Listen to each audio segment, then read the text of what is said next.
Welcome to another episode of Health Coach for Women. Today, I am speaking with the founder of Heal Your Hunger, and she is going to share with us what she does and her expertise. Please welcome Ms. Tricia Nelson. Hi, Marcia. Thanks for having me. Yeah, I'm the founder of Heal Your Hunger, and I'm an emotional eating expert. So what I do is help women all across the globe address and heal the underlying causes of, why they eat, why they go to the refrigerator 5 times of a night. So, that was my story. And that's what and I've been spending the past 30 years helping people overcome. Great. Now, what is a little bit of your backstory? Did you yourself experience emotional eating? Tell us a little.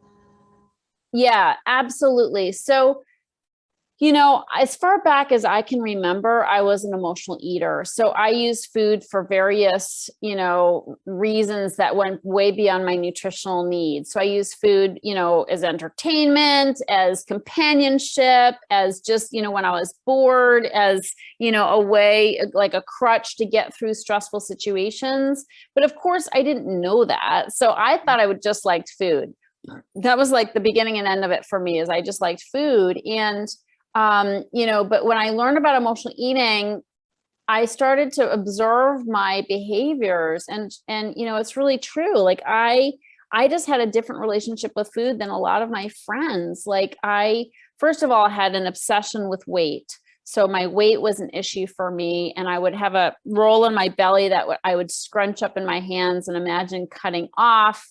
Or I thought, oh, I'll join the army and they'll force me to go through boot camp, and exercise because I hated to exercise. So I had these crazy thoughts, about how to lose weight because I just, I as an emotional eater, I binged, so I would eat large quantities of food. Like I'd imagine I'm just going to eat a couple cookies, but sure enough, I'd end up eating the whole bag, or ice cream. I'd eat the whole, pint, and I felt incredibly sick. And of course you have to have some salty with your sweet. So I'd end up having chips as well, and so then I feel really bad. And then I just, put on weight easily because of my binges. And so by age 21, I was 50 pounds overweight and really frustrated with my weight. And, even though I'd done lots of diets and exercise programs, and I like to say pills, potions, and lotions, like I did a lot of different things. But I still yo-yoed. I was a yo-yoer, so I'd like lose 20 pounds, then gain 10 pounds, lose 5, gain 30, and so I had like 5 different sizes of pants in my closet because I never knew what size I was going to be. So that's kind of how it went for me. And I got to the point, Marcia, where I just felt like pretty sure, I'd done enough diets to know that diets weren't going to be my solution, for sustainable weight loss. And by the grace of God, I met somebody who was who had been obese and was more of a spiritual healer. And this person helped me finally address and heal what was going on deeper in me, so I got off of the diet track. I got off of focusing on food and weight and really on, what was going on inside. Overweight is a symptom of overeating. Overeating is a symptom of what's eating me. And so that's really where I went with it. And boom, I was able to lose the weight and keep it off. And that was, a few decades ago. So on account of that experience and having a solution for helping myself, I created a step-by-step plan for helping other people overcome emotional eating. And that's what Heal Your Hunger is all about. That's awesome. I was listening to what you said about, you went to a spiritual person for healing. And because everything that we do, there is some underlying cause for everything that we do. And it's so funny because I spoke to someone else this was another person that I interviewed, and she was going through something, and it had to do with her childhood. And so some things that we experience growing up and why we do certain things, or how the body can also manifest these things from childhood, and the doctors can find no reason. Everything looks fine according to labs. Sometimes there is a deeper issue spiritually going on that needs to be healed. So when you said that, that really resonated with me, that this is what a lot of people, and that's the work that I do as well. So that is the reason why when you said that, I was like, yes, that's it. Sometimes it's, there's a reason for everything that we do, everything. No question. And the truth is, trauma is so central to the emotional eater's experience. So anyone who struggles with food and weight chronically, in my experience, has usually had some kind of trauma in their past. And I did too. I was sexually abused as a kid, and that's, a really isolating, alienating experience and shameful experience, and I just carried a lot of shame, body shame, Right. I hated my sexuality. I just blamed myself, so all that mixed up jumble of feelings certainly contributed to my covering my body with fat, like the fat seemed like a protection, it shut down my sexuality, in some ways it didn't. I became promiscuous once I started drinking actually, but that had to be sorted out for sure, and by the grace of God, there's a way to do that. And it doesn't take, in my experience, it didn't take 20 years of therapy, but I had to understand kind of how that did play a role. And I had to have new tools for dealing with that pain, because food was, honestly, from a very young age, food was how I dealt with everything or didn't deal with anything, like I just covered up those feelings with food. And that's when, a lot of people are like, oh, they struggle with weight, but they're like, I'm not an emotional eater. And I sometimes will say to them, well, that's probably because the food is working. Like you're numb to what those emotions are. So it just seems like you just like food. I thought I just liked food. But once I sort of dug in, I'm like, you know what? Food has a bigger role in my life than it does for other people. Like I'd go out to, Wendy's or not Wendy's, like Denny's or something with friends, and they'd order a sandwich and it would come with fries. Well, they'd eat their sandwich and pick up their fries. I would eat my fries and pick up my sandwich, and I'd sit there and I'd think, how do they leave French fries on the plate? Like, I don't get that. Like, I want to eat everybody's French fries, so anything starchy, anything sugary, heavy carbs, that deadened my feelings. Like that put a lid on things. So I was numb, and that's, you hear about a sugar coma or a carb coma, that was me. Like I needed those heavier foods because then I didn't feel as much. I wasn't as in touch with the pain I had inside. And when you have trauma, you carry pain, you carry pain from your past, and then you recreate that pain in your current relationships, with very dysfunctional ways of relating. Right. And then you just cover it all up with food. Yes. And you explained that well. And it's so important for people to realize that, that when we're masking the real issue, and we know that sugar is so addictive, right? Yeah. And it's in everything. But when we can look at the real issue, and sometimes it's hard because sometimes you, like you said, you don't know that you're experiencing it. You don't know what it really is. Yeah. And then you don't know how to deal. So if you don't really know where it's coming from, you don't know what it is. You think there's no issue. You think, well, I just like to eat. So for people who are going through some type of emotional eating, what advice would you give them, or how would you tell them to look deeper to find out what the underlying cause is, and what did you do and what you do now in your practice? Sure. Well, I like to give people what I call the PEP test. And this is a way for people to start checking in. At first, when people hear me and they're like, I'm not an emotional eater, let's do the PEP test, because the PEP is a way to start really making a connection between your emotions and your food choices. And the PEP test is a way to sort of, instead of thinking about what food does to us, let's kind of change the conversation and talk about what it's doing for us. Because we're obviously getting a payoff when we eat, when we overeat, when we obsess about this special chocolate we want to pick up on our way home from work, And so what food does for us is sort of outlined in PEP, which is an acronym. So P.E.P. And the first P is painkiller. So food kills our pain. Like it numbs us out, so we don't really feel the harshness of the things we're going through. You know, perhaps we have a sick kid or a sick parent, or perhaps we have a job that doesn't fit us anymore, but we're afraid to leave, or same thing with a relationship. It's not really working, but we're trying to hang in there. You know, life is hard. Life is hard, and we have pain, and we eat to kind of numb that pain. The E in PEP stands for escape. So my experience is overeaters are overthinkers. Like, we think a lot, we worry a lot. We have fear, like more than your average person. And that fuels, anxiety fuels our eating.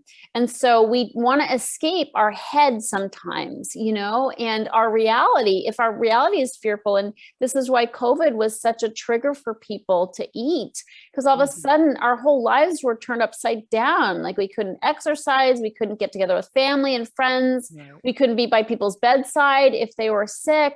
It was a crazy time. And people, if I had $1 for every time I heard I was doing good until COVID, big upsets, things that cause a lot of fear and just anxiety, that drives our eating. So we try to escape our reality by eating. And the last P in PEP stands for punishment. And, overeaters are also overfeelers, and we feel bad about everything. And we feel bad when we mess up too. And we're so hard on ourselves. And so we punish ourselves with food. If there's something we're thinking or something we've said that we feel bad about, we don't really know how to clean it up, we end up just beating the crap out of ourselves by eating and then feeling bad. And the thing is, food seems like a reward. So it's like, wait, no, food's a reward. But when we go overboard, and then we feel sick and gross, and we hate ourselves, and we don't want to get together with friends after, the next day, because we're bloated and our pants don't fit. That is not a reward. Like, that is a punishment. We're hurting our bodies. We're sort of, taking our fears and our guilt out on ourselves. And so that's where that comes in. So it's really the painkiller, the escape, and the punishment. These are 3 drivers of overeating that we don't think of, but I want to bring it up, and I appreciate you having me on, so I can kind of go knock to people and say, this is what's really going on. So that's a good place to start. So anytime, somebody is going to the refrigerator, checking every 10 minutes, see if there's something new in there, think, what's really going on? I've done it. I've done it before. Right? I will admit, I've done it.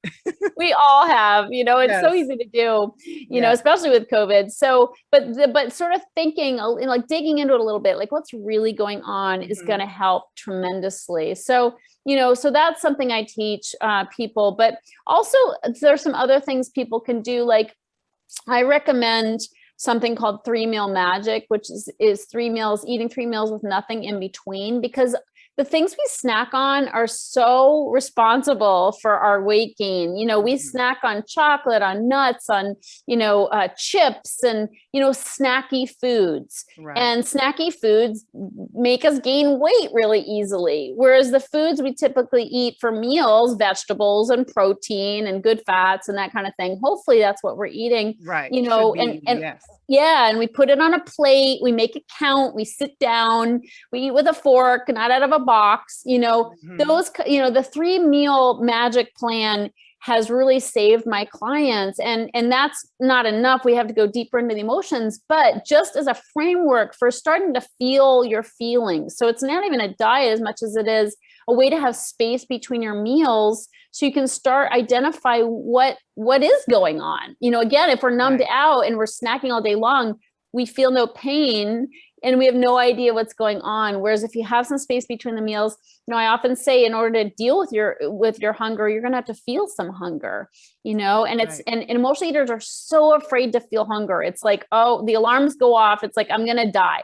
I'm going to die. I'm going to starve. I know I'm starving. It's been 5 hours between meals. And it's just, it doesn't have to be that way, but we have to acclimate to really a bigger set of feelings, because we're so used to dousing every uncomfortable feeling with food. And it's hard to do these things alone, and all my programs are in groups, because, we tend to think we're the only ones who do what we do with food. And it's just not true. It's such a an immense problem. And so when my clients can kind of see each other on Zoom and kind of realize, oh my God, like other people have the same experiences as I have, not only with food, but also with their feelings and the way they deal with life, that brings such a sense of relief, a sense of camaraderie, and identification. And also just community is very soul filling. You know, we tend to be so alone with our problems and think, you know, that nobody would understand. But when we realize that's so not the case, it makes it much easier to heal. And that's so true. And it's when you're going through that period of, you know, your emotional eating or going through whatever, the depression, anxiety, at that moment when you're experiencing it, you feel like you're all alone. But the reality is there are many people out there who are experiencing some of the same things that you are experiencing. And that's why having these groups, you know, like in your coaching session and everything, having community is so important. So even though we may not be able to connect face to face or in person, even doing these Zoom sessions is just as helpful, or in Facebook groups and things like that. It's just as helpful because you get to see who else is experiencing what you're experiencing, and you're not alone. You know? And absolutely. It's uplifting to have that sense of community. Absolutely. I just wanted to touch base on that. Now, I know you've been doing this for several years, right? And so tell me, what is the question, how I want to frame this. Of all the people that you worked with, was there anyone that you had that maybe didn't go through with completing and really wanting to move forward? And tell us a little bit about that. Yeah, I think it's very common. I mean, in my program, most people, we put a lot of things in place to really get people over the finish line. So most people do complete. But some people ghost, you know, and they start out real strong. You know, they're used to the diet mentality, start out real strong and then fizzle out, you know. But what I offer isn't a diet. You know, we're talking about something like a whole different tack, like where you never have to diet again. You don't have to diet. You don't have to, you know, count calories, weigh yourself, anything, you know. So it's a whole different way of being. People are so used to that diet mentality that it's hard to break them out sometimes. I mean, I literally tell my clients to put away their scale or throw away their scale. You know, it's like, let's not do that. The scale is not your friend. Like if you give it the power to make you feel good, you also give it the power to make you feel bad, you know? And so let's stop giving, you know, like worshiping the scale and the number. But anyway, so people, you know, they want weight loss, but they want it to be magic. You know, they're used to the quick fix mentality, and they don't necessarily want to work. And when the work in my program has nothing to do with food, you know, besides 3 Meal Magic and that plan, it's really more about your emotional life and your self-care, like bringing down your stress by things like meditation and prayer and things that can help you feel more connected with your emotional self, you know? So, you know, some people, you know, once in a while, I'll be like, where'd Mary go? You know, like I haven't seen Mary in a while. Where'd Mary go? And I'll call her, we'll write to her, you know, or my team will write to her, and she's nowhere to be found. And it's just, sometimes people aren't ready. Like they're just not ready to go deeper, you know, and it's hard for people to accept that it's not about the food and the weight. It seems like counterintuitive because it's like when you're overweight and you hate it and you want to do something about it, it seems like the thing to do is approach it at the weight level, the symptom level. Like, let's go count the calories. Let's go on a intermittent fasting diet. Let's do the keto. Let's do this, that, and the other. But they don't realize that it's a symptom, you know, and 98% of all diets fail, which means diets are not the solution for someone that struggles with food and weight. You know, it's like, how many times do we need to prove this to ourselves? Like sure. And some people are like, yeah, it worked, you know, it worked and I'm back to do it again. And it's like, well, if you're doing it again, it probably didn't really work. And that was true for me. Sure, I could lose weight, but then I put it on again. And so what I want for people is a sustainable way of life where they can have a new relationship with food, where they can just be at peace with food and be peace with themselves. And that's really the journey That's really Yes. the journey, right? And it's like food is just, it just gets our attention. Food and weight gets our Mhm. attention, but it's Mhm. not really about that. It's about stopping being at war with our bodies, Right. and learning Right. to, make peace with ourselves, with our emotions, with our trauma, Mhm. there's a simple way to do that. But it does take self-care, and self-care is a big part of my program, is helping people put themselves first, Yes. and as women, we just don't know anything about that. Right. It's all Right. about taking care of other people. It's all about answering those calls, and Mhm. I Mhm. always say, it's cliche as it is, put your oxygen mask on first. That's what Yes. they teach us on the airplane. You can't help your little Mhm. one if you're not breathing, and we That's can't right. help our family and our communities if we're not healthy Mhm. ourselves. That So is we have, absolutely correct. yeah, we got to put us first. And so I teach people to create a morning routine where it's like we're getting centered and still and quiet, Mhm. tapping into our inner resource. I call it putting money in your spiritual bank account, that Yes. you can draw on later in the day. But if we don't do that, it's not going to happen. Absolutely. I agree with you 100%. And I wish, sometimes it's so hard, because as moms, I'm a mom, I'm a grandmother, my kids are grown now, but I know I had that issue, Yeah. and I had that issue, which I think many of us do. We don't want to, we want to do everything that we need to do. We have to make sure that the kids is okay. We have to make sure we have this, we have to be able to provide, we have to do this. But if we just take a moment to simply breathe and Yeah. just be, and have some simple rituals that we do in the morning, whether it's prayer, meditation, whatever, or just waking up in the morning and saying thank you before you get out of bed. Yeah. Little simple steps can go a long way and make a big difference. You bet. Yes, Amen. That's yes. great. And so, is there anything else that you would like to share with our audience, our guests, any upcoming projects that you're doing, anything that you would like to share with our guests? Sure. Well, I think a good place for people to start is I have a free quiz on my website that'll tell somebody if they're an emotional eater or a food addict or somewhere in between. And it's like takes 3 minutes, but it's on my website, which is healyourhunger.com, healyourhunger.com. And I also have quarterly, I do a quit sugar challenge. And so the quit sugar challenge is a great way to just clear sugar out in 5 days. It's a Yes, 5-day yes, challenge. You do it in community with other people. It's really fun. I make it fun. We have prizes and that nice. kind of thing. So, and that's quitsugarchallenge.com. So if somebody wants to get on the wait list to learn about, the next one coming up, you can go to quitsugarchallenge.com. Awesome. That is great. Thank you so much. I don't think I have any more questions for you at this time. I think Okay.